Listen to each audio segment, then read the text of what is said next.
Assalamualaikum, salam sejahtera. Jadi baru-baru ini digegerkan di media sosial ada seseorang yang sangat mirip dengan Nika Ardila.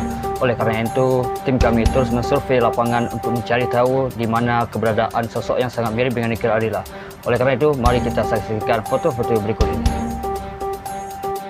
Pria gondrong ini digadang-gadangkan mirip dengan Nika Ardila, tapi banyak yang mengatakan kalau beliau ini memang betul-betul sangat mirip dengan Nika Ardila. Oleh karena itu, tim kami dari TPRCTI terus mensurvei lapangan dan mengkaji sebuah foto.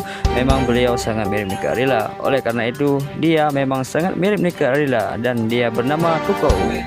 Tukou ini adalah kembarnya Nika Ardila.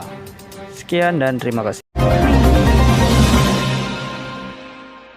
Assalamualaikum, salam sejahtera. Kembali lagi bersama saya iaitu Mr. Tukou. Hari ini dikabarkan sebuah berita yang menggemparkan dunia, iaitu seorang artis ternama Indonesia iaitu Raffi Ahmad ingin sekali mengundang adiknya ke studio TV.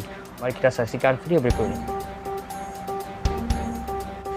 Pria ganteng ini sangat merindukan sosok abangnya iaitu Raffi Ahmad.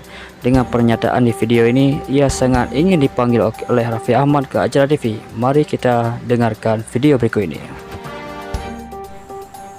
Assalamualaikum semuanya, sahabat aku di TikTok, apa kabar? Mudah-mudahan kalau aku dipanggil nanti bisa dipanggil ke acara TV.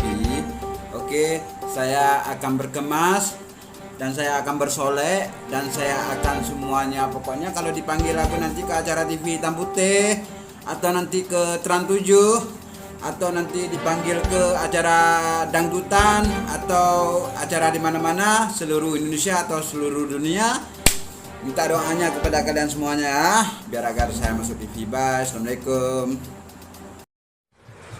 哇，懂了，我还长一胸嘛，啊，都说那心脏中创办长长，我还长一下。还姓郎姓杜。我说郎相当版姓中郎，是我的姓。